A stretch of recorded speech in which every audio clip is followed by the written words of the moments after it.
This is the focus log. It's a complete Notion system that's helped me go from feeling overwhelmed to taking consistent action. And not only am I going to give it to you for free, but I'm also going to show you how to implement it into your life to get ahead of the competition.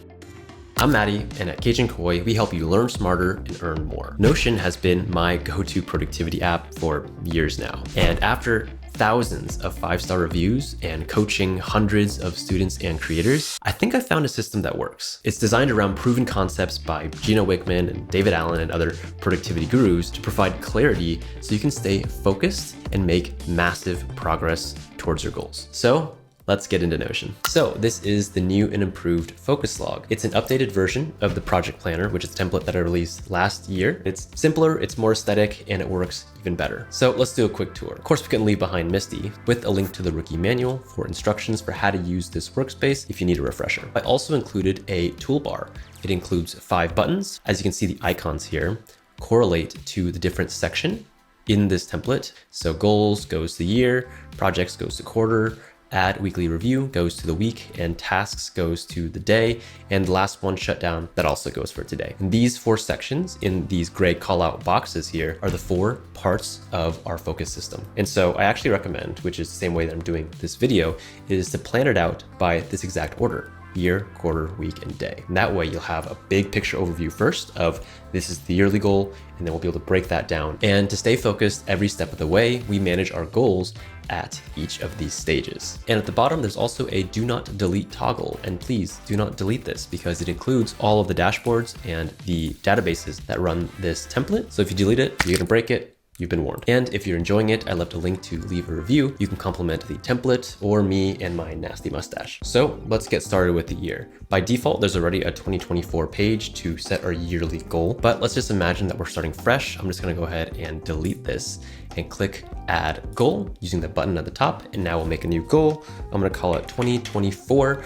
And with all of these buttons, it actually has a pre-filled template, so you don't have to do any extra work because I'm nice like that. I'm gonna open this into a full screen just so we have more real estate here. And because we're well into 2024, I'm gonna go ahead and change the status to in progress. So at the top of every year, quarter, week, or day page, you're gonna see this little map and toggle. And that's just to remind us of the overall framework for how to plan our goals for that segment of time. So if we expand this, we'll see that the year one is all about something called the future self. How do you become your level 100 self from, let's just assume that you're right now, your level 1 noob. And deciding on what your future self looks like, I like to ask the question, what is the personal transformation that I want to achieve? And let me explain why with a little analogy. So you are here, but you want to be there. That is your future self. The smarter, the sexier, the more productive version of you who doesn't take no for an answer. You can become them if you get your shit together and fly this rocket on target towards your future self. Otherwise, you might end up way off course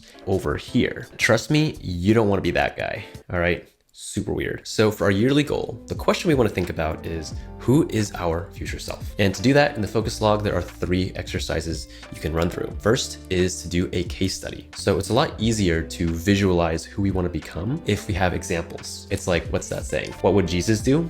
Right? But replace Jesus with someone that you want to become. So if your future self, the transformation you want this year is to become a successful entrepreneur, right? A case study can be, I don't know, Alex Ramosi, Ali Abdal, someone who's achieved a similar transformation to the one that you want and also has done a good job of documenting that journey along the way. Get started by searching the web, watching YouTube videos, reading books, especially if they've written a book. That's a great way to see their journey. Exercise number 2 is to reverse engineer their path. And what I mean there is looking at their portfolio, looking at 3 things specifically. What skills did they acquire, the projects that they worked on, and what people they met along the way, right? What are the things that they did to get from where they were to where they are now? And you can use these untitled documents here to map out your case study. And because this is Notion, you can embed links directly into Notion. You can basically make like a mood board of that person that you look up to, right? So you want to get as detailed as you can. And you're going to do this, I would say, pick about 3 or 5 cases to do. And the reason we want to get multiple is because our brain needs a lot of convincing. Uncertainty is the killer of productivity. And so the more examples and the more cases you can build, the more you can convince your brain that, wow, this is actually something that's repeatable. You know, multiple people have gone down this path and found success. Maybe I can do it too. And that's what we want to get to. And the last step is to create your avatar, because from this point forward, I want you to start thinking about life like a video game. You're going to design your future self, right? Who does your character look like? They don't have to look like you, but this character should symbolize the transformation that you're committing to this year. So the next category is the quarter system. And the question to plan out our quarterly goals is, which projects are you building? And this should be based on those yearly goals that we just set. So there are 4 example projects in this section. This is just a database with 2 views. You can see all of your active projects and all of your completed projects over incomplete. If you want to add a new project, you can go ahead and just click on the add project button at the top, or you can just go ahead and change the contents of the projects in here since they're already set up. I'm going to click add project. A new template will automatically duplicate. I'm going to say this project is maybe start my YouTube channel, because we're on YouTube here. So let's go ahead and look at the framework for the quarter system. If we scroll down, remember there's a map at the top.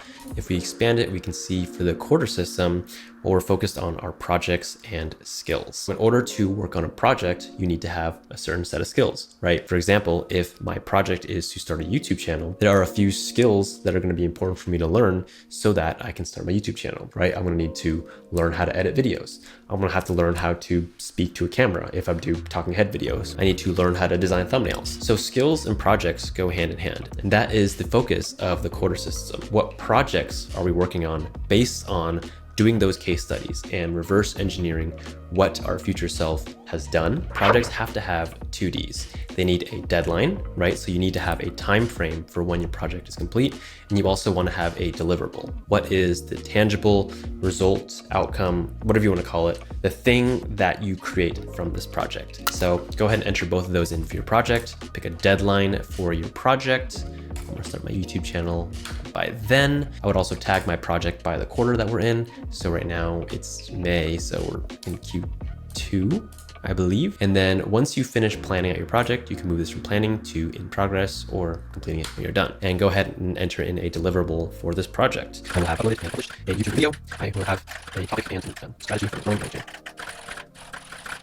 So to manage our projects, we also want to think about 2 types of resources. We want to think about the tasks, right? The action items that we have to do for the project. We also want to think about any notes or any documents we need to support the tasks that we do. And both of those you can quickly add to. Right here at the top, there's add notes and add task. If you scroll down in your project, you'll be able to see a project board here. So if you want to add a task to this project, click add task. A pop-up will appear, and let's say choose name for channel.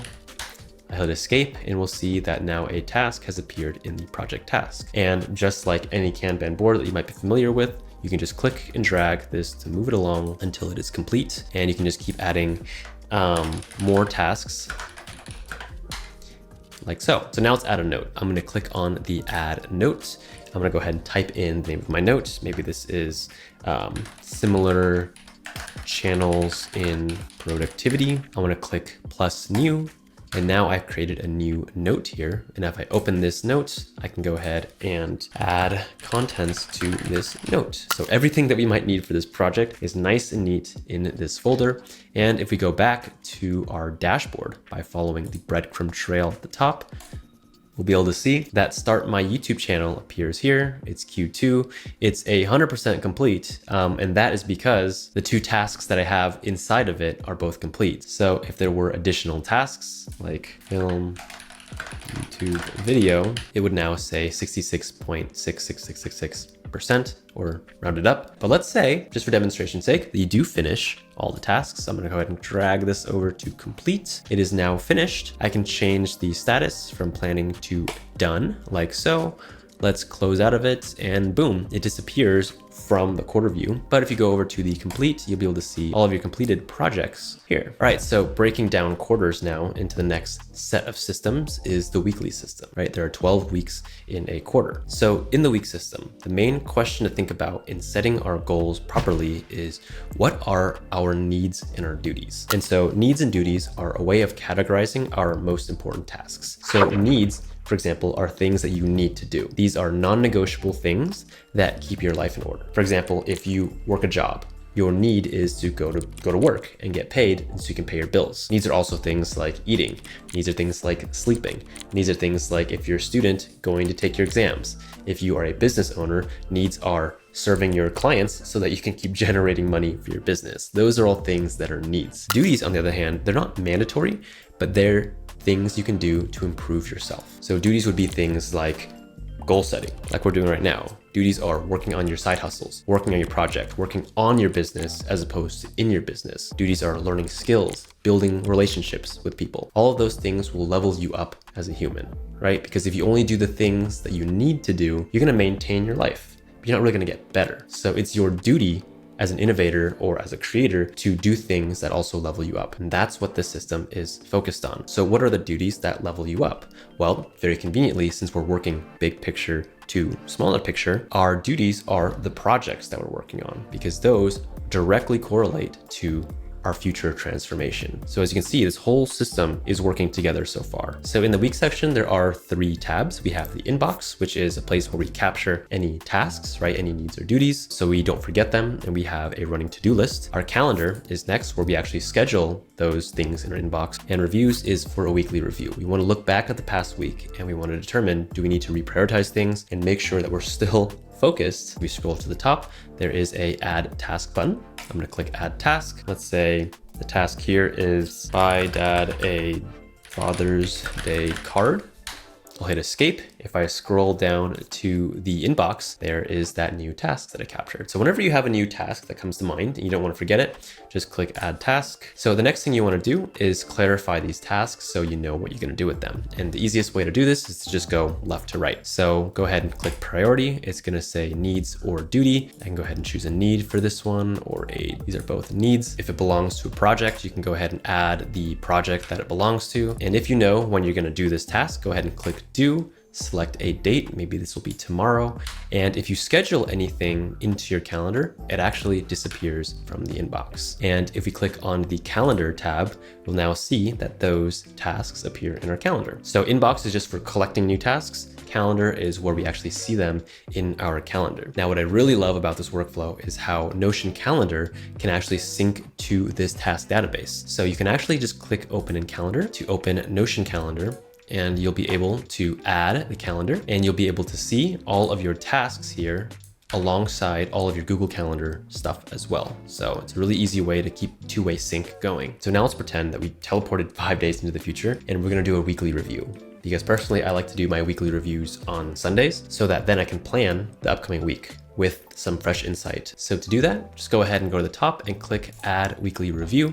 It's gonna open up your weekly review in a side peek. And I actually like to leave my weekly review in a side peek because I can scroll down and I can look at my calendar in the left side of Notion and see if I completed all my tasks or not as I answer these 3 questions regarding the previous week. So the 3 questions are, am I making progress towards my quarterly projects? Am I allocating resources appropriately? And am I equipped with everything that I need? And to answer these questions, I have like objective data about whether or not I completed everything. So if I didn't finish everything, I can probably say here that no, I'm not. But if I did, and I can go ahead and just click done for these ones during the week, then I'll say, yay, JK. I did it. And once I finish my weekly view, this is when I'll go ahead and plan out my next week. And what does planning look like? It is going back to my inbox, looking at all the tasks that I have to do, and then putting them into my calendar so I know what to tackle. So the day section of the system is very simple. It's going to show all of the tasks that I have scheduled on or before today. And if I click the filter, we'll be able to see it says due on or before today. So what that means is if I add a task at the top here, let's say email sponsor back, and I had this due for today. If I scroll down, I'll see that it appears in my day. Let's add another task. Let's say buy eggs. And this was before today, 19th or something. And I scroll down, we'll also see that the previous task, one that's overdue, also appears in today. So you can just see all the tasks that you have either outstanding from before or the ones scheduled for today. And you can just check through them like a to-do list when you finish them, and they should disappear. Another way you can check your to-dos is if you go to the calendar view, you'll also be able to see all your to-dos as well. You also notice in the day section, there is a link to to-dos. And if you click that, it'll take you to a separate sub dashboard where you can just see all of your finished tasks that you've ever done. So the final button for the day is at the top here. It is called the shutdown. So this is actually an idea that comes from Cal Newport, one of my favorite authors. What he recommends is picking a time at the end of every day to completely shut off from doing work and transition over to relaxation. So having a clear boundary between when you're going to work and when you're not going to work can really create that long-term focus and motivation to keep going and not burn out. So at the end of your day, whenever you choose that to be, go ahead and click shutdown, and just gonna run you through a 3-part checklist here to wrap things up and get prepared for the next day. Did you complete your duties for today? How are you gonna complete your duties tomorrow, right? Planning ahead for tomorrow.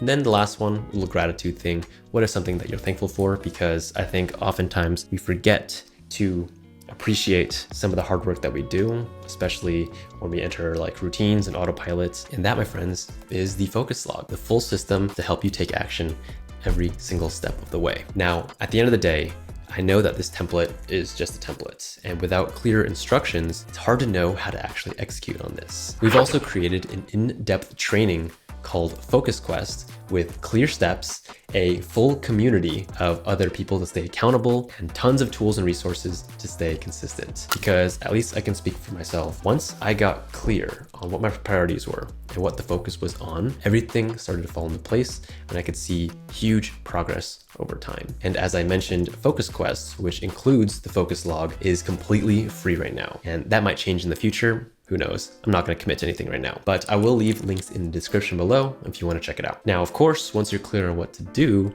the next step becomes, how do I do it better, right? How do I work with my strengths to do more in less time? Well, you should probably figure out your brain type. That is, if you want to unlock your unfair advantages.